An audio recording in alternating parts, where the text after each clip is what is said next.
DD news के इस खास कॉन्क्लेव में एक बार फिर से आपका स्वागत है। दिल्ली में एमसीडी चुनाव जोरों पर है और लगातार सभी पार्टियां, खासकर बीजेपी लगी हुई है, मैदान में जुटी हुई है आम आदमी पार्टी के साथ मुकाबला, ऐसा आम आदमी पार्टी कह रही है।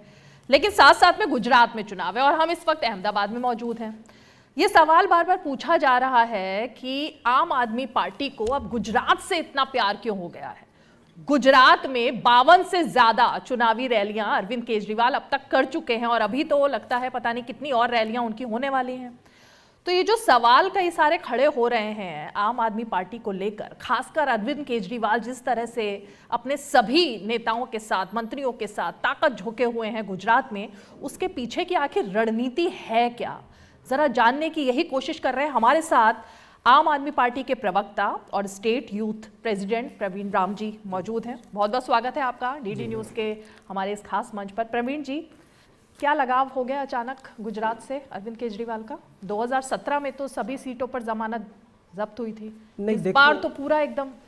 देखो, लगाव अरविंद केजरीवाल को गुजरात से हुआ ये बात नहीं है, किंतु बात उनसे उल्टी है कि गुजरात की जनता को अरविंद केजरीवाल से लगाव हुआ है। गुजरात की जनता अरविंद केजरीवाल को प्यार दे रही है, प्रेम दे रही है, आशीर्वाद दे रही है। बड़ी पैमाने पे लोग इकट्ठे हो रहे हैं, स्वयंभू लोग आ रहे हैं। तो जाहिर के तौर पे सर्वे बहुत बढ़िया आ रहा है। लोग चाहते हैं कि बदलाव आए।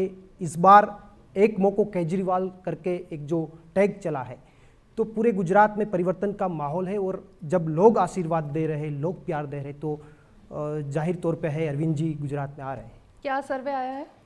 सर्वे हम देखो, इस सर्वे के अंदर तो वो अंदर की बात है, फिर भी मैं बता देता हूं कि कांग्रेस टक्कर में नहीं है। अरविंद जी ने लिख के भी बताया है कि 5 सीट से कम सीट कांग्रेस की आ रही है। पंजाब में भी लिख के बताया था, दिल्ली में भी लिख के बताया था और विथ कॉन्फिडेंस बोला था। तो कांग्रेस तो कोई टक्कर में ही नहीं है। आपस की लड़ाई बीजेपी के साथ है और हम गुजरात की जनता ये जीत के रहेगी। आईबी की रिपोर्ट से ज्यादा संवेदनशील तो नहीं होगी आपकी रिपोर्ट? नहीं, आईबी की जब आईबी की रिपोर्ट वो पब्लिक कर सकते हैं तो आपकी रिपोर्ट भी कर ही सकते हैं। आईबी के नहीं, हमने बता दिया ना, इसलिए तो मैंने बताया कि हम टक्कर दे, बीजेपी के साथ टक्कर में है और हम सरकार बनाएंगे। सरकार बनाएंगे मतलब आपका कहना है कि 150 से ज्यादा जो बीजेपी आंकड़ा दे रही है उससे ज्यादा सीटें आपकी आ रही नहीं, हम डिजिट में नहीं जाना चाहते, हम डिजिट में नहीं जाना चाहते और इतना हम घमंड भी नहीं करना चाहते।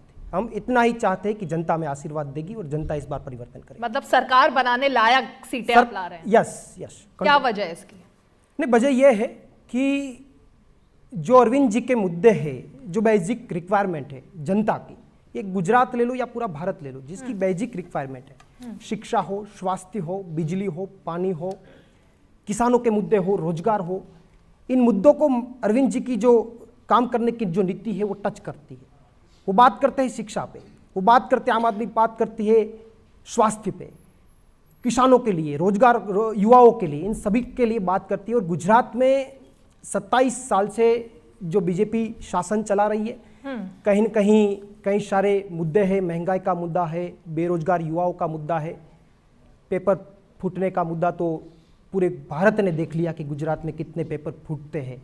तो सब युवा भी त्रस्त है, किसान भी त्रस्त है, सब महिला भी त्रस्त है। तो इस बार 110% परिवर्तन आएगा। तो 3 मुद्दे हैं मेन जो आप ले रहे हैं बार बार जी। एक आपने अभी स्वास्थ्य का मुद्दा कहा, उसी पे बात कर लेते। दिल्ली मॉडल की बात हो रही है ना। परसों की एक खबर आई थी कि दिल्ली के मोहल्ला क्लिनिक में 16 बच्चे, उनको ऐसा कफ सिरप पिलाया गया क्योंकि डॉक्टर्स जो हैं वो ट्रेंड नहीं है और उसकी वजह से उन मासूम बच्चों की मौत हो गई।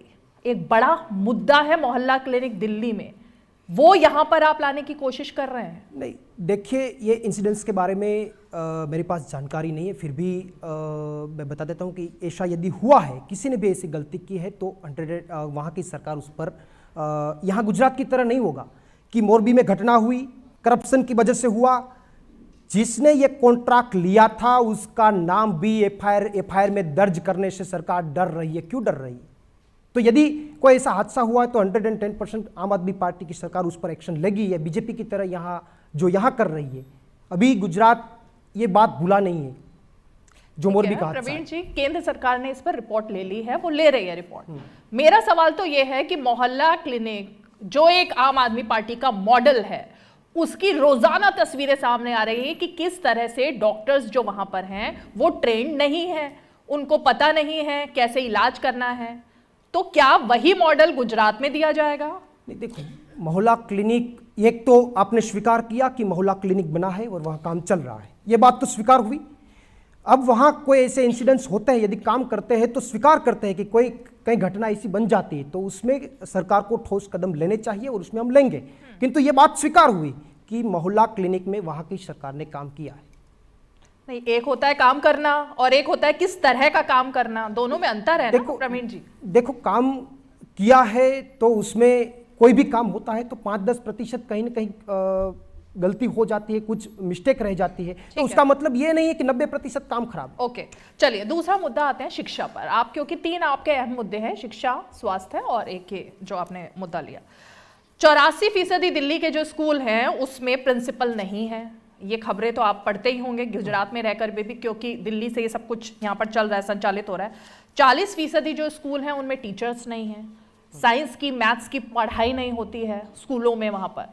और ये तस्वीरें भी किसी पॉलिटिकल पार्टी ने नहीं दिखाई हैं, ये खुद वहाँ के बच्चे दिखा रहे हैं जो कि टीन के शेड में पढ़ने को मजबूर हैं उन स्कूलों में। वो मॉडल क्या गुजरात में आप लाना चाहते हैं? नहीं, देखो, शिक्षा के मुद्दे पे यदि कोई ऐसी बात करे कि दिल्ली का शिक्षा का मॉडल गलत है, खराब है, तो मेरा ये मानना है कि मैं उसको आमंत्रित करूंगा आम आदमी पार्टी की तरफ से कि आइए, मैं आपके साथ दिल्ली चलूंगा और आपको बताऊंगा। जहां गलतियां हैं आप हमें बताइए, उसका हम सुधार करेंगे। बात रही आपने जो बताई, जो कमियां है, वो कमियां जो होगी वो सुधार होगा। किंतु ये भी जानना जरूरी है कि लास्ट 1 साल का डेटा है दिल्ली के अंदर, 7 साल का डेटा है। हाँ, ये आपने 7 साल का बताया, 7 साल का ये भी डेटा है कि 12,000 कमरे नए ओपन हुए। ये भी डेटा है कि जितनी यहाँ की प्राइवेट स्कूल है उनसे भी बढ़िया स्कूल वहाँ पे है, ये भी डेटा सही है। दूसरा ये भी डेटा है कि प्राइवेट में से 3 लाख बच्चों ने, करीबन 3 लाख के आसपास बच्चों ने प्राइवेट से अपना जो एडमिशन है वो रद्द करके गवर्नमेंट में उसने अपना एडमिशन लिया। क्यों लिया? तो ये तो सही है कि वहाँ की स्कूलों में बहुत बढ़िया काम हुआ है, शिक्षा नीति में बढ़िया काम हुआ है। यूएस के प्रेसिडेंट यहाँ आते हैं, उसकी वाइफ क्यों वहाँ जाना चाहती, क्यों वो वहाँ की शिक्षा नीति पे अभ्यास करना चाहती? वो इसलिए करना चाहती है क्योंकि न्यूयॉर्क टाइम्स में एक खबर छपवाई जाती है और उस खबर को जब पढ़ा जाता है तो लगता है कि देखा जाए दिल्ली के स्कूलों का मॉडल क्या है। नहीं तो अच्छी बात है, जब खबर छपवा दी जाती है तो उसके बाद ये बात सामने आती है। नहीं तो फिर अच्छी बात है, वो आए, मोस्ट वेलकम। जब आए तो उसने फिर बदौलत फिर बाहर निकल के ऐसा नहीं बोला कि जो हमने सुना था वो गलत था, तो उसका मतलब तो यही हुआ। दूसरा, बीजेपी केंद्र में भी है, गुजरात में भी है। हम कुछ भी बोले, एक एक डेटा पे, एक एक शब्द पे वो ध्यान रखकर बैठी है। क्या आपको ऐसा लगता है कि हम गलत बोले तो वो हमको रहने देंगे?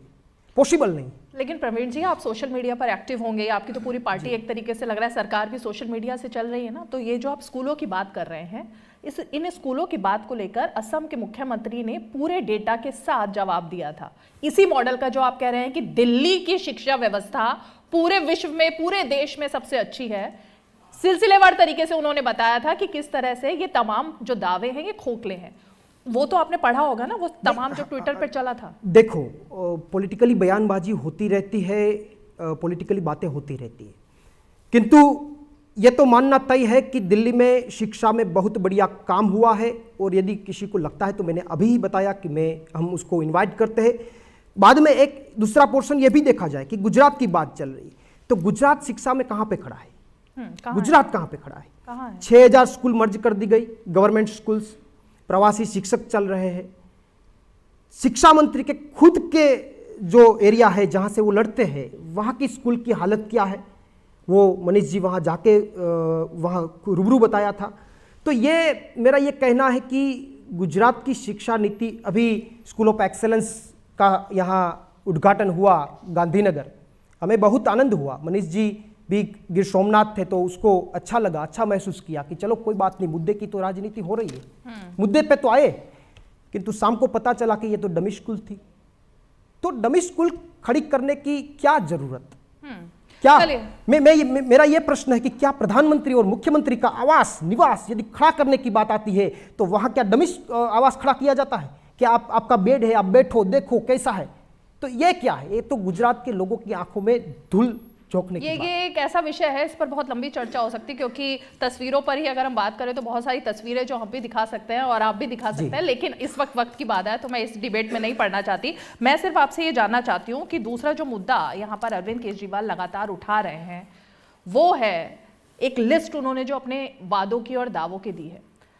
सरकार का जो बजट है यहाँ पर जो केंद्र से मिलता है वो 2 लाख करोड़ रुपए है, और आप लोगों ने जो पूरा 2.5 लाख जो आप लोगों ने पूरा बजट दिया है वो 8 लाख से करोड़ से ऊपर जाता है। तो ये पैसा कहां से आएगा? ये सवाल विरोधी आपके और खासकर सरकार तो मुझे पूछ रहे हैं बीजेपी वाले। जी, पहले तो मुझे वो बीजेपी वाले से मिलना है कि उसने कैसे बनाया 8 लाख करोड़ से ऊपर जा रहा है। हमें उससे उसके मिलने पहले हमें उसके साथ बैठ के समझना है। कितना बात दूसरी बात रही कि ये बात तो दिल्ली में भी हुई थी तय।